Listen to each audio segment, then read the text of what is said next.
E mais o final de mais uma contagem regressiva que dá uma sensação de que o negócio não acaba nunca. São os 30 segundos mais longos do planeta, né, Revis? Fazer o quê? Faz parte do jogo. Parece de Então, micro-ondas. 30 é segundos. verdade, verdade. Meus amigos do Café Cultural, sejam muito bem-vindos a mais essa edição. Estamos aqui com mais um amigo, o Revis Lorenzoni. Bater um papo sobre cultura, sobre arte, sobre manifestações artísticas, sobre coisas que fazem a gente ser um pouquinho melhor, que nos alimentam a fantasia. E alimentando a fantasia, alimentam, na verdade, a nossa vida para ser um pouco mais leve e mais gostosa. Revis, mais uma vez quero te agradecer por estar aqui com a gente. Muito, muito obrigado. Eu que E a primeira agradeço. pergunta que eu faço para todo mundo é a mesma. Então, para você vai ser igual. Quem é Revis Lorenzoni por Revis Lorenzoni? Eu sou médico, né, pós-graduado em cardiologia, sou aqui de Opa, Taubaté, interior de São Paulo. não conheço. E na área da cardiologia, né, a gente gosta de trabalhar não só consultório, mas também parte hospitalar. Então, trabalho há Uhum. muito tempo também já como emergencista e como intensivista. E por conta de estar bem na linha de frente, fui contemplado como um dos médicos que tiveram que encarar a Covid de frente, né? Eita, imagino. Então, trabalhei bem de perto por muito tempo, desde o começo da pandemia até agora que deu realmente uma boa abrandada. Uhum. Então, tive muito contato com paciente com Covid, infelizmente perdi muito paciente, vivi toda aquela Imagino. pressão dentro do hospital, né, dentro desse ambiente de emergência, e acabei encontrando na literatura, na escrita, um refúgio ali para mim, né? Legal. Então acabou Legal. que a escrita desse livro foi o que trouxe para mim uma terapia mesmo, e fugir um Tá. pouco daquela realidade tão difícil que estava. Que foi um período, né, revista? A gente for lembrar, um período que, como você muito bem disse, ainda não acabou, né? O pessoal acha assim, ah, não, a pandemia já é coisa do passado. Nada, meu irmão. Está aí presente. Se a gente não tomar vacina, se a gente não se precaver ainda, nós vamos ter muita dor de cabeça com esse negócio. Mas é um período muito difícil para todo mundo. Imagino que para vocês da área médica que estavam ali lidando diretamente com a coisa, deve ter sido muito, muito difícil. Realmente, eu acho que encontrar formas de se expressar é a melhor terapia. Porque as pessoas acham que, não, deixa eu me isolar um pouco, deixa eu meditar, deixa eu ficar um pouco quieto. Acho que tem seu valor também. Mas acho que encontrar formas de expressão, de colocar para fora alguma coisa, sabe, são coisas que realmente nos aliviam, né? Você põe para fora muito mais do que a escrita, né? Exatamente. Acaba que eu acho que não é só comigo, mas outros colegas médicos devem compartilhar do mesmo sentimento de que a sociedade como um todo tem uma visão que médico não pode ficar doente. Como se É verdade, médico, né? verdade. Às vezes Faça a um gente está favor um de não pouco ficar mais, doente. a gente fica um pouco mais resfriado, o paciente repassa, nossa, doutor, você está doente, você é médico. Então, a gente fica também, né? Não, e E não como? são só as doenças físicas, né? As doenças emocionais também são muito importantes. E acaba que eu vi que eu estava entrando realmente num quadro de depressão, de muita pressão, porque a gente perdeu muito paciente, era Tá. notícias ruins, principalmente, acho que a parte médica é mais difícil, né? Para quem trabalha em emergência, depois de, é claro, perder o paciente, você tem que comunicar à família. Aí você imagina você ter que Puta, comunicar, às imagino. vezes, 4, 5 vezes no mesmo dia, perda de familiar. E não só de pacientes idosos, como geralmente é o mais comum, o mais natural, né? Mas pacientes jovens que acabou perdendo a vida por conta disso.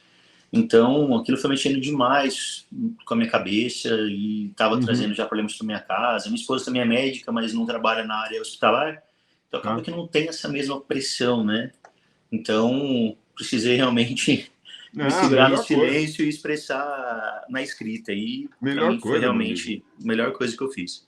Melhor coisa. Revi, só para a gente terminar esse papo da Covid, você acha que a população, que o ser humano aprendeu alguma coisa com a Covid? Ou você acha que. Porque eu fico muito chateado, para ser extremamente sincero, eu fico muito chateado quando eu escuto as pessoas falando assim: ah, eu quero muito voltar ao normal. Eu fico pensando assim, gente, se é para voltar ao normal, a gente não aprendeu nada com a Covid. Se é para voltar como estava, não precisaria ter tido a Covid. Eu acho que, na verdade, Concordo. as pessoas tinham que ter aprendido um pouco mais com o advento da Covid. É que eu acho que o ser humano sempre busca um padrão de normalidade para trazer aquilo como uma referência de conforto, né? Uhum. Então, valorizou o que vivia antes da Covid, que a gente não valorizava, né? Isso é verdade, né? Eu me incluo nisso. A gente não valorizava a tranquilidade que a gente tinha, entre aspas, enormes, né? Só na hora do caos mesmo que a gente viu o quanto a gente era feliz e não sabia. Então, eu acho que quando a pessoa coloca isso de querer voltar ao normal, é buscar de novo aquele ponto de conforto, entre aspas, que estava antes, né? Que só foi percebido após esse caos todo. Agora, se o pessoal realmente aprendeu, eu acho que pouco, sabe? Eu acredito que tenha, assim, tido uma mudança comportamental em algumas questões, né? Teve várias evoluções, parte de tecnologia mesmo, né? Sim, sem dúvida. Nossa própria entrevista nossa aqui, sendo através de uma plataforma, assim, acho que não, evoluiu senão muito, você né? teria que ter vindo para São Paulo Com e ido até o certeza. estúdio. Então, teve muita coisa assim que evoluiu, mas nós, como sociedade mesmo, na parte mais antropológica, avaliando assim, eu acredito que não muita coisa, infelizmente. Fazer o quê? Ou seja, espero que não tenha que vir outra pandemia ou coisa pior para a gente aprender a ser melhor, viu? Espero que não, porque eu não sei se a gente sobreviveria a uma outra pancada tão dura como foi essa. Mas eu acho que uma coisa muito legal da tua obra é que você partiu para escrever fantasia. Você poderia ter escrito relatos médicos, você poderia ter pego a sua própria experiência e ter colocado em livros, que eu acho que deve ser interessantíssimo, deve ser algo que valeria a pena ser registrado e ser lido, sem dúvida alguma. Mas por que partir para a fantasia? Eu acredito que, como a minha intenção era realmente ter a escrita como uma terapia, não ia fazer muito sentido se eu chegasse em casa e utilizasse como um diário. Escrevesse toda a dor que vivia durante os dias que estava frente à pandemia, então eu queria que realmente fosse um ambiente totalmente fora do que eu estava vivendo. E como o mundo inteiro estava em caos, precisava realmente ser uma fantasia, fugir realmente para outro mundo da minha cabeça para que a terapia em si funcionasse, né? E eu sempre gostei de fantasia desde pequeno, né? Moro aqui em Taubaté, que berço do Monteiro Lobato, estudei escola pública a vida inteira, então aqui nas escolas públicas tem uma pegada muito forte toda a cultura do Monteiro Lobato. Né, a gente tem semanas de comemoração do Monteiro Lobato, eu participei de oficinas de teatro no próprio sítio do Pica-Pau Amarelo. Então essa parte cultural, principalmente a parte fantasiosa, sempre foi muito forte na minha vida.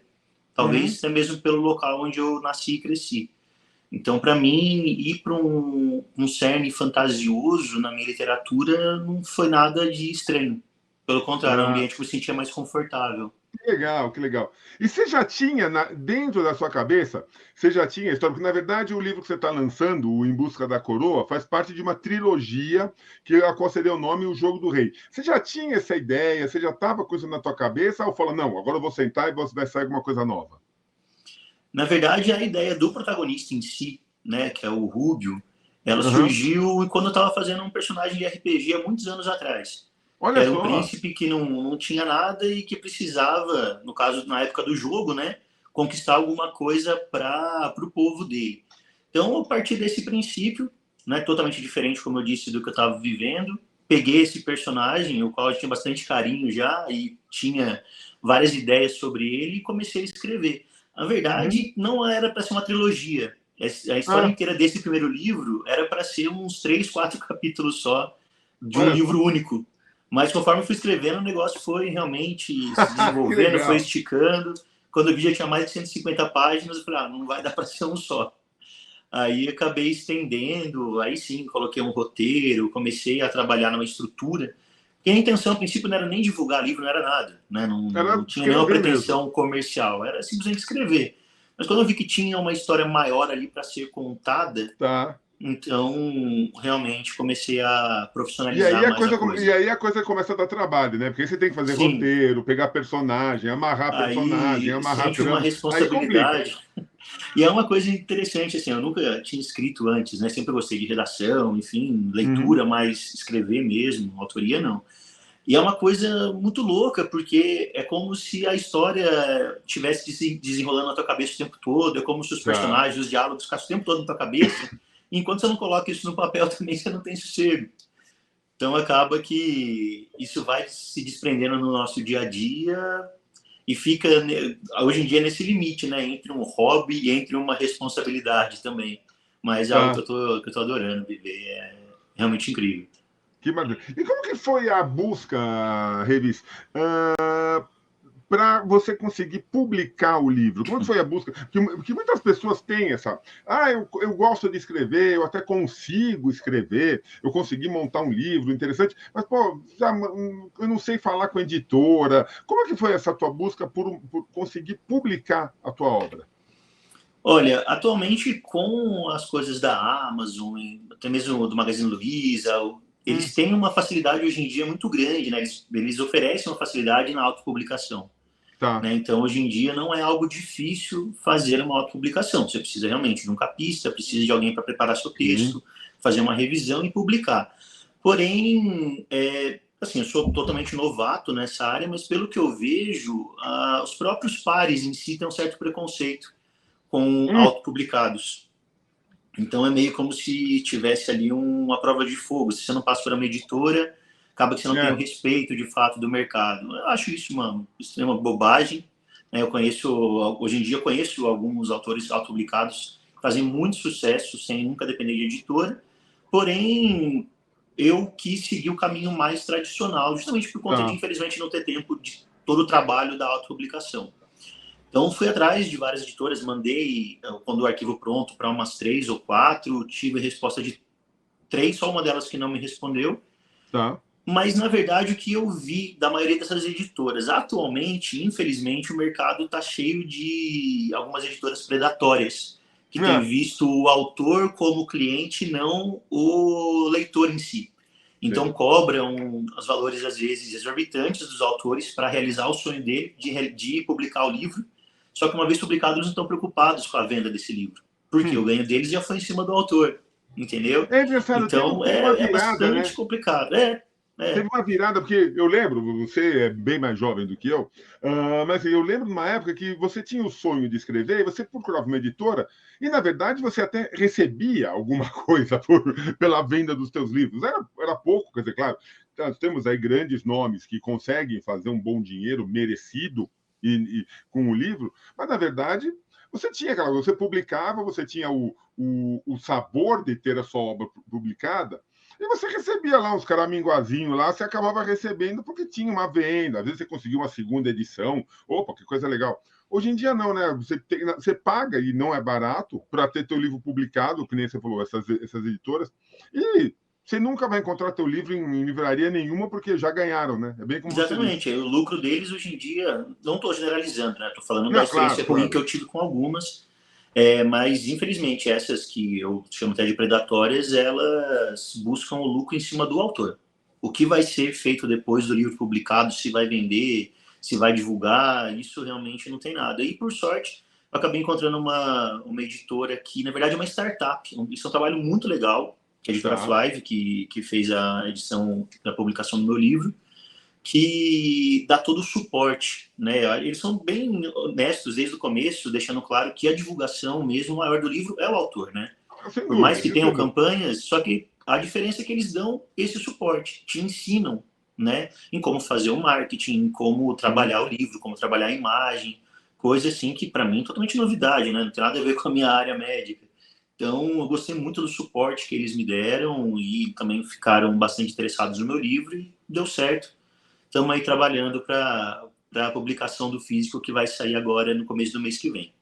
Que é uma coisa muito engraçada, né, Revi, se a gente for pensar. Claro, e aí não resta a menor dúvida, eu acho que a principal divulgação é o autor.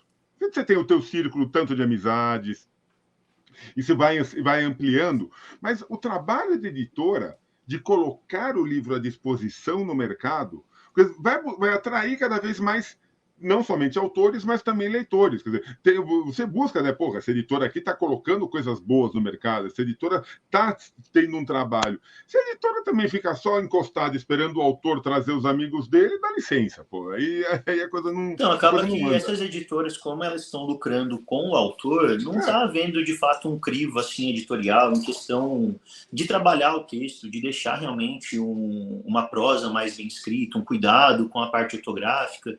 Então, eles estão lançando, infelizmente, qualquer coisa. Não falando da qualidade em si de outros livros, mas uhum, em si o trabalho para lapidar realmente um texto para deixar ele melhor para o mercado, né? O problema disso é que, por conta de não ter esse crivo, eles publicam muita coisa. Editores estão Tá. publicando. Você vai ver o tanto de SBN que são feitas as inscrições todo mês no Brasil, é algo assim enorme. É. Acaba que essas editoras ficam com o nome, porque você vai dar uma olhada na Amazon, então no próprio site deles, você vê aquele tanto de livro publicado, parece realmente ser algo muito grandioso da editora. Mas quando, na Quando você vai ver. verdade, infelizmente, não tem a qualidade ali. Então, eu acho realmente um trabalho predatório que está sendo feito. Não, precisa tomar cuidado. Que, E você fica amarrado com essa editora predatória durante um tempo, né? Porque você acaba assinando um contrato de publicação e, sei lá, daqui a um tempo você fala, olha, meu livro não teve a divulgação, não teve a circulação que eu gostaria, eu quero tirar e quero dar para outra editora. Fica com você, não pode. Você dependendo tá do contrato, amarrado. não dá. Dependendo do contrato, não dá. Por isso que é muito importante avaliar o contrato com a editora, né? E ver que o que eles vão ter direito é de uma publicação, mas o direito autoral tem que ser sempre do autor. Claro, Tem claro, que ser claro, sempre do claro. autor. É complicadíssimo. Mas vamos contar um pouquinho da história. Agora, dá uns spoilerzinhos pra gente do que acontece no Em Busca da Coroa. Então, quando eu comecei a escrever, né, como eu falei, parti de um personagem que já existia, mas Uhum. eu quis fazer que tivesse uma mensagem no livro, não que fosse simplesmente Tá. uma história a ser contada, né, mas sim uma história que valesse a pena ser contada, por isso eu quis inserir várias questões assim de valores mesmo no livro. Então, a história do Rubio precisava ser uma redenção, meio que para colocar um contraponto naquilo que eu estava vivendo de muita Tá. tristeza, de muita tragédia, de muita derrota. Eu precisava de alguém ali com alguma vitória perto de mim, né? Precisava de alguém vitorioso no meio Precisava, dessa né? história, tá? Justamente Entendi. para que aquilo fosse realmente inspirador, né? Então, nesse livro, para que haja uma redenção, para que haja uma vitória, é partir de uma derrota, né? Uhum. Ninguém que é vitorioso vai ter alguma vitória realmente Do nada. expressiva. Então, a história do Rubio começa justamente com a morte do pai dele. Ele já era órfão de mãe. O pai dele era um rei de um dos maiores reinos do mundo que eu criei. Só que, por conta de alguns acordos, algumas intrigas políticas, o pai dele perde a proteção e Uhum. acaba sendo morto por um exército rival. E o Rubio era um filho bastardo. Então, não era de fato reconhecido no casamento do pai dele. Ele era um príncipe bastardo, só que era o filho único do rei. Então, quando o Tá. rei morre e o reino do pai dele é tomado, ele é levado junto com os outros refugiados de Minalcar para um reino vizinho. E lá ele cresce como um refugiado, só que sem dinheiro, sem comida, sem nada, Uhum. né? Apesar de ser um príncipe, ele realmente não tinha nada. Tá. Porém, apesar de não ter nada, existe essa contrapartida dele ser o único herdeiro. Ainda era o príncipe bastardo, Tá. mas o único príncipe.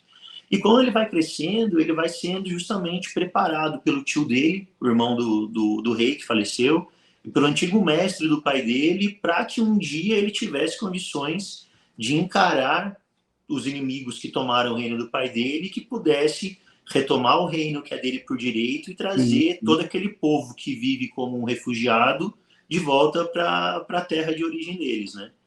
Então, aí que ele passa por diversos problemas também, como eu E é disse, tem legal que que. ter muito confronto, né? Muito conflito Claro. para que haja alguma vitória.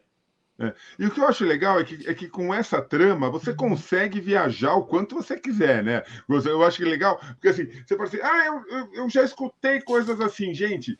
O bom do universo da fantasia é que você consegue utilizar elementos conhecidos nossos, mas colocando cada vez mais temperinhos, e que esses temperos é que vão dando a graça. Esse que é muito gostoso nesse universo da fantasia, né? Uma das coisas que eu acho mais interessante de fantasia, até uma frase que eu ouvi há pouco tempo atrás, que diferente da realidade, a fantasia tem que fazer sentido. Então, realmente, a gente tem essa liberdade de viajar, de falar de magia, de monstros, de diversos seres mitológicos, porém eles têm que ter algum sentido na história, né? Ainda Uhum. mais o tipo de trabalho que eu faço, que é de uma alta fantasia, que é um mundo com as próprias regras. Eles Tá, têm que ter tá. sentido, elas têm que ter realmente uma linha a ser seguida, né? Porque senão vira uma fábula de fato, né? Qualquer coisa pode acontecer e pronto.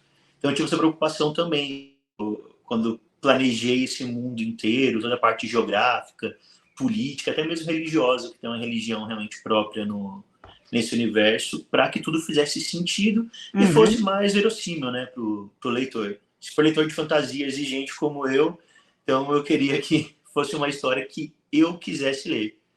Então foi um trabalho que foi bem assim. Legal. E é verdade, e assim, eu acho que para quem está começando, não que você é o teu primeiro livro, né? Mas, mas assim, você já conseguiu começar, já tá indo agora para o físico, logo deve estar saindo a continuação. Assim, eu acho que é muito importante a amarração, e você comentou disso, a amarração entre os personagens, não deixar pontas soltas, porque senão você vai construindo pequenas crônicas. Nada contra quem quiser escrever crônica, bem entendido. Mas tem que ter aquela coisa, de repente, lá no começo do livro, você fez o teu personagem andar de barco, e de repente ele não chegou em lugar nenhum, quer dizer, você tem que voltar, fazer com que aquela pequena viagem tenha algum sentido. É sempre um vai e volta na história o tempo todo, né? Então, essa é a importância da verossemelhança, né? Eu acho que uma das principais coisas que faz as pessoas desistirem de ler ficção é justamente fugir de algo que pode ser real, entendeu? Eu vejo a fantasia dessa maneira, que apesar de ter um certo preconceito com... Existia um certo preconceito com fantasia, né? Tanto na parte literária quanto qualquer produção audiovisual, eu acho que a fantasia não é algo infantil. Pelo contrário, eu acho que todo trabalho feito em cima de um universo fantástico pode trazer muitos valores profundos, Exatamente. realmente, né? Meu livro, por exemplo, eu acabo utilizando um cenário fantástico, né, como pano de fundo para contar uma história bastante profunda, entendeu? Não é simplesmente elfos e Não, eu acho espadas e que tem que magias, ter realmente. sentido, tem que ter sentido para você, principalmente, sem dúvida alguma, mas para cada pessoa que lê, tem que falar, poxa vida, tem que tocar de alguma forma, né? Toca na fantasia, não resta dúvida, mas você tem que levar uma mensagem, você tem que, no fundo, falar, poxa vida, olha que coisa legal, seja a superação, seja a reconquista, seja qual for a mensagem que a pessoa que vai tocar, e cada um é tocado de uma forma diferente, não tem muito como. Mas é legal você conseguir colocar esses valores, né? Que é o que falta na sociedade, vamos ser sinceros. Sim, acho que a fantasia ela reflete muito da sociedade como um todo, né? Você pega, por exemplo, minha maior referência como fantasia, que é o Tolkien, ele coloca muito desses atributos e de valores humanos nos próprios personagens de outras raças. Uhum. Então, você pega, por exemplo, os anões, que são super teimosos, É, e quem que nunca foi teimoso como um anão, né? Quem que nunca exato. teve que ser forte num dia de muita dificuldade também como um anão? Quem que nunca precisou ser um sábio para aconselhar um amigo ou algum familiar? É. Então, acho que a fantasia reflete muito da nossa vida, da nossa sociedade, dos nossos valores. Então, não vejo realmente como uma literatura menor, como, infelizmente, vários De críticos forma literários alguma. enxergam, De forma infelizmente. alguma, de forma alguma. E tem uma grande vantagem que eu acho, que você consegue atingir um público jovem. Sabe, eu acho que fantasia. É infanto-juvenil. Eu não gosto muito dessa. Eu acho que assim, livro para criança, livros realmente infantis, tem uma linguagem toda própria, não resta a menor dúvida. Mas partindo disso, gente, eu adoro ler livro, e o chamado infanto-juvenil, eu adoro ler livro de fantasia, porque eu acho o seguinte: e trazer novos leitores, fazer com que as novas gerações tenham gosto pela leitura. Porque somente lendo é que a gente vai ter cada vez mais pessoas conscientes. O pensamento, o saber pensar passa anteriormente pelo saber ler. Isso não resta a menor dúvida. Concordo. É que, infelizmente, acho que a estrutura da escola no Brasil não favorece a leitura, né? Não Uhum. favorece para o jovem. Eu passei por isso, né? Os livros de vestibulares, que geralmente eram os clássicos, as próprias provas de livro que tinha na escola, geralmente era em cima somente de clássicos. E os clássicos, longe de mim falar mal, porque eu gosto, Não, de li forma alguma. todos, mas, assim, a leitura é massiva, é uma leitura difícil, né? Dependendo da É. tradução que a gente tiver, é uma tradução que segue as regras gramaticais lá de trás.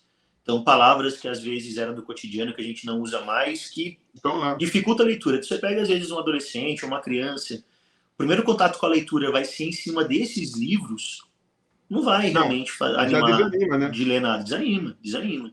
Então, até que chegue realmente na mão desse adolescente, desse jovem, algum livro que faça realmente, desperte nele esse desejo de leitura, às vezes já foi suplementado por gostar de séries de televisão, de filmes, simplesmente, ou de Videogame, alguma série outra de televisão, videogame, daí outras coisas foge, né? que acabam tendo um roteiro. Acho que é importante a gente colocar, sabe, os grandes games da atualidade, têm roteiros e roteiros muito bem feitos, não resta a menor dúvida. Só que eles não podem. Você não pode esperar que a criança vá jogar e no jogo vá ler o livro. Não, tem que ser uma coisa paralela. Eu acho que a literatura tem que estar cada vez mais inserida no dia a dia dos jovens. Não concordo, acho que Somente assim a gente vai conseguir mudar alguma toda coisa. obra cultural, seja mesmo colocando games aí dentro, eu sou um grande fã de games, até mais do que devia, eu acho que tudo isso realmente tem o seu valor, com certeza, ainda Claro. mais hoje em dia que tem tantos jogos com uma narrativa tão rica e contam histórias Uhum. assim maravilhosas, até melhor do que muitos filmes. Uhum. Mas a questão é que eu acho que nada realmente substitui literatura. Tá. Nem jogos, nem filmes, nem séries, nada, porque a literatura é algo que é só seu. Quando você lê a Tá. descrição de um personagem, lê a descrição de um mundo, é o jeito que você está criando na tua cabeça. É. Eu e você, a gente pode ler o mesmo texto e cada um vai criar um cenário e um personagem de uma maneira diferente. Enquanto num jogo de videogame, principalmente num filme, aquilo já é mais mastigado. Tá Uhum. ali, claro, você só precisa assistir. Você não cria nada de fato na tua cabeça. Enquanto eu acho que a literatura tem toda essa construção junto, que exercita mais o cérebro e que também traz uma riqueza maior de essa parte cultural mesmo, entendeu? De você imaginar outros lugares, de você imaginar Claro, outras claro. Não, pessoas, perfeito, e não simplesmente o que você perfeito. está vendo. Então, eu acho que não substitui. Por isso também a É. preocupação de que, de fato, nas escolas tivessem livros mais atrativos para os jovens. Acho que teria hoje um mercado literário no Brasil muito mais forte do que a gente tem. Sem dúvida. Eu preciso trazer aqui no Café Cultural, não trouxe ainda, preciso trazer algum dia algum roteirista de games, porque eu já trouxe diversos autores, como você, já trouxe roteiristas, e que aí colocaram muito bem a diferença entre escrever literatura e escrever roteiro, mas não trouxe ainda um roteirista de games. Preciso achar um roteirista de games, trazer um dia aqui, como é que é escrever um game. Porque você que gosta de games é aquela coisa. Se não tiver uma boa história, não adianta o game ser bom, não adianta a ação ser boa, tem que ter uma história por trás, senão não adianta, né?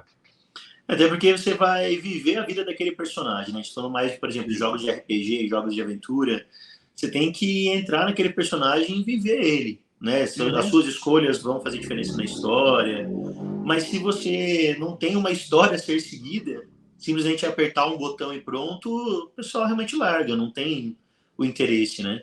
A não ser que É. o jogo seja disposto a isso, né? Um jogo de corrida, um jogo de tiro, um jogo de Ah, não, luta, aí. né? Mas se é realmente um jogo que busca contar uma história, se a história não for boa, não agrega e não pega a pessoa, acaba largando para ir jogar outra coisa. É verdade, é verdade. Revis, vamos dar o serviço aqui agora. Como que as pessoas encontram o Em Busca da Coroa? Atualmente a gente está só com a versão digital disponível, está na Amazon. Tá? Só buscar lá em Busca da Coroa, o primeiro que encontra. Uhum. E agora, no começo de junho, está previsto para o dia 10, a gente vai lançar a versão física pela editora Flive. Então, Legal. vai ser só pelo site. Mas todos os links, e quem quiser encontrar mais fácil, pode encontrar o Instagram do livro, que é @livro.ojogodorei. Lá, além Tá. de ter todas as novidades que eu trago sobre o livro, tem um guia visual que eu fiz de maneira bem completa, Olha só, que de legal, todos os cara. personagens, de todos os cenários, de todos os monstros. Então tem muita, muita informação, como se fosse já um universo expandido lá no Instagram. Então, quem tiver interesse realmente de conhecer mais do livro, de ver como que eu imaginei os personagens, né? E eu deixo Uhum. todos os meus leitores à vontade para imaginar do jeito que quiser, mas do jeito que eu imaginei, tá lá todos realmente em imagens fantásticas, que eu acho que vai agregar bastante a leitura. Repete pra gente no Instagram, por favor. É @livro.ojogodorei. É o nome Maravilha. da trilogia, né? Ou seja, a gente já aproveita o Em Busca da Coroa, mas já fica preparado para o que vai vir por aí. Sim, sim, eu já estou trabalhando já estou com mais de 70% do segundo livro escrito. Então, vou trabalhar na reescrita dele, mandar ainda para o pessoal da leitura beta. Mas acredito que se tudo correr bem, para o meio do ano que vem, o segundo já vai estar disponível também.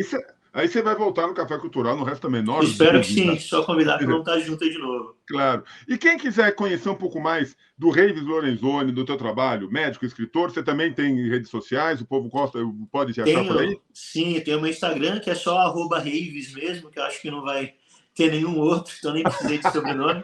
Tá. Então, @Reives, REYVES. E lá, na verdade, o meu Instagram não tem nada de muito profissional. Eu coloco muita foto lá, porque eu sou um pretenso fotógrafo. Coloco muita coisa legal, da minha filha, minha cachorrinha, minha esposa, mais do meu dia a dia mesmo. E você quer coisa mais gostosa do que isso? Não, você quer coisa mais com gostosa certeza do que não. isso? Não tem coisa mais gostosa. Isso são coisas que vale a pena a gente compartilhar, vale a pena a gente ter muito orgulho, não resta a menor dúvida. Sim, sim. Reives, eu quero, antes de mais nada, te agradecer, te dar os parabéns. Eu acho que fantástico esse teu trabalho, fantástica a tua mente, fantástica a tua postura. Continue, traga, não esqueça de trazer o segundo, trazer o terceiro da trilogia. Se tiver depois algum spin-off, se tiver alguma coisa depois também, você vai voltando aqui no Café Cultural. O importante é a gente certo, agradeço. bater papo. Com todo o prazer, Sérgio. Muito obrigado pelo espaço aí, viu? Espero poder agregar mais também para o Café Cultural. Com certeza, com certeza. Sério, pessoal, quero agradecer demais vocês que assistiram mais esse episódio do Café Cultural. E tenho certeza, semana que vem a gente volta com um bate-papo tão agradável como foi esse com o Reives. Valeu, um abraço, Reives, obrigado. Obrigado, tchau, tchau. Um abração.